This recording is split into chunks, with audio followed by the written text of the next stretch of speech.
kind of chilling out here waiting, because it should be faster if I don't go in. Because then I'd get to talk to them.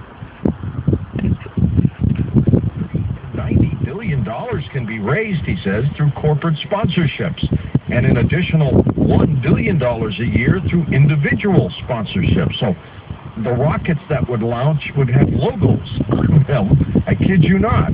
Just as Tang became associated in the public's eye with space travel in the 70s and 80s, Joseph suggests that selling the naming rights to the Mars landing craft, the Mars colony, the spaceship itself, and more, he said television broadcasting rights alone would bring in $30 billion, and that doesn't include the sale of real estate and mineral rights, he says, on Mars. Well, space historian Robert Zimmerman on with us.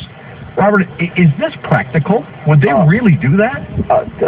George, not only is it practical, it's been done before repeatedly in distant history as well as recently. I mean, the Northwest Passage was explored partly by ship captains whose whole expedition was paid for, in one case, by a brewery, a beer brewery.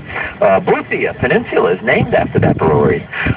Meanwhile, the Russians, after the fall of the Soviet Union, they put logos on all their rockets to make some money. It's capitalism.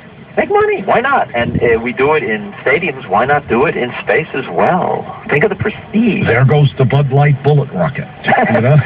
Well, you know, in the 60s, one of the reasons a lot of American companies were building space, helping with the space program, was for the same exact reason. They saw this as great public relations for their companies. If they could say, we built the Apollo capsule, or we built the lunar lander, this makes our company look good.